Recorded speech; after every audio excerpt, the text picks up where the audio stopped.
नहीं, और दूसरा आंकड़ा कैलाश जी मैं आपके पास आऊंगा। मुझे आरडी शर्मा से एक सवाल पूछना है। हाँ जी कैलाश जी हमारे पास बहुत वक्त है, हम जरूर आएंगे आपके पास। आरडी शर्मा से एक सवाल पूछना चाहूंगा। शर्मा जी, बीजेपी की लिस्ट आ गई, आपकी लिस्ट कब आ रही है? इसके बाद मेरा एक और सवाल है आपसे, इसी से जुड़ा हुआ। क्या आप लोग बीजेपी के लिस्ट के इंतजार कर रहे थे, या आपकी अभी भी लिस्टें रिजेक्ट होने का दौर जारी है?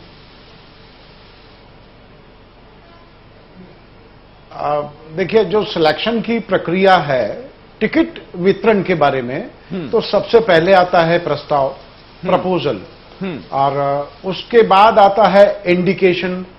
तो प्रपोजल में 3, 4, 5 लोग रहते हैं और उनकी लिस्टिंग होती है, वो पैनल के अंदर होते हैं। और जो डेमोक्रेटिक वे में जो इंफॉर्मेशन पूरी हमारे संगठन ने ली है, उसके आधार पर प्रपोजल के बाद में डिक्लेरेशन तो लास्ट पॉइंट है, यानी जो घोषणा, जैसे ये भी 147 की भारतीय जनता पार्टी ने घोषणा की, नहीं वो लास्ट पॉइंट कब आएगा? आरडी शर्मा जी हम लोग प्रोसेस के बारे में बात नहीं कर रहे। आरडी शर्मा जी हम प्रोसेस के बारे में बात नहीं कर रहे। मेरा बहुत तैयारी है, तैयारी जब बिल्कुल लिस्ट कब आ रहा है? हाँ, मैं आपसे सीधा जवाब भी दे रहा हूं। 147 की अब तू डाल और हम पात। अब ये जो इन्होंने 147 की लिस्ट दी है, तो इसके हिसाब से भी थोड़ा सा तैयारी हम कर रहे हैं, और सूची तो आई जाएगी। एकदम सही बात कह रहे हैं। आज मुझे सुनिए, ग्राउंड वर्क पे हमारी तैयारी भोपाल में आपके वरिष्ठ नेता मुझसे मिले। सुनिए शर्मा जी, आपके वरिष्ठ नेता मुझसे मिले, मैं आपसे ही सुनना चाह रहा था, हमारे दर्शक जानना चाह रहे थे। आपके एक वरिष्ठ नेता ने मुझसे ये कहा कि साहब लड़ाई झगड़े तो आपस में चलते रहते हैं, लेकिन जैसे आपने कहा ना, तू डाल मैं पात। आपकी पार्टी 147 लिस्ट के इस बीजेपी के लिस्ट का इंतजार कर रही थी, इस हिसाब से कैंडिडेट बदलेंगे। तब आप जिस प्रोसेस की बात बता रहे हैं, वो प्रोसेस तो इसी आपके बयान से धूल धूसरित हो जाती है।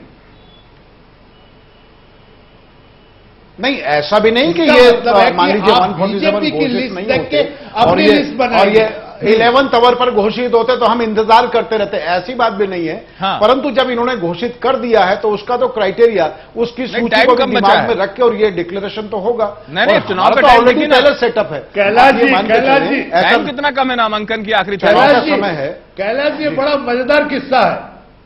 कैलाश सारंगी, बहुत मजेदार किस्सा है। हाँ बोलिए। आपकी विरोधी पार्टी, हाँ जी, वो कह रही है कि तू डाल मैं पात। अगर आप 147 का लिस्ट आज डिक्लेयर नहीं करते तो साहब ये तो पता नहीं दिवाली, अगले दिवाली तक इनका लिस्ट आता।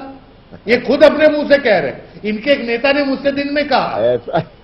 क्या आपकी ऐसी बात नहीं है। 147 जब इन्होंने डिक्लेयर कर दी है, इन्होंने कर दिया है।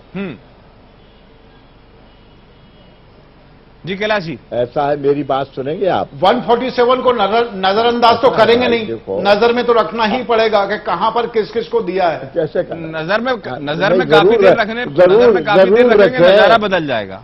मतलब आपकी लिस्ट बीजेपी के लिस्ट के ऊपर डिपेंडेंट है। नजर आप यही कहना चाह रहे हैं ना, नजरअंदाज करना बस पूरी। मतलब कैलाश जी, इनका कहना है कि जो नजरअंदाजी की बात नहीं है। हाँ जी, डिक्लेयर किया गया है, उसी के आधार पर कांग्रेस लिस्ट बनाएगी।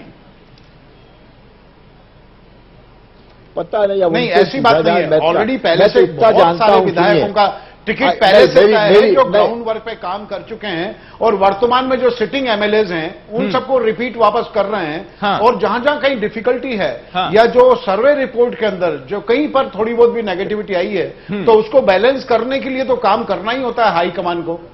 तो ये एक सिस्टम है, एक परिपाटी होती है। हाँ। जिसको आधार बनाकर टिकट वितरण किया जाता है। तो जो 147 जब इन्होंने घोषित कर दिए, तो उस पर निगाह डालने में तो कोई बुराई है ही नहीं। नहीं, हम उस पर निगाह तो निश्चित डालेंगे, निगाह डालिए। लेकिन ये तो 147 से ही ये सरकार बना रहे हैं। बाकी तो इनको घोषित भी नहीं करना, ऐसा कैलाश जी बता रहे हैं। हमें अंदाज है कि पूरी 230 पर निगाह भी मत डालिए कि आपको 5 मिनट के अंदर 3 बार बयान बदलना पड़ेगा। रफीक खान, आप बहुत अच्छी तरह से मध्य प्रदेश की राजनीति को समझते हैं। आप बताइए, पिछले 5 मिनट में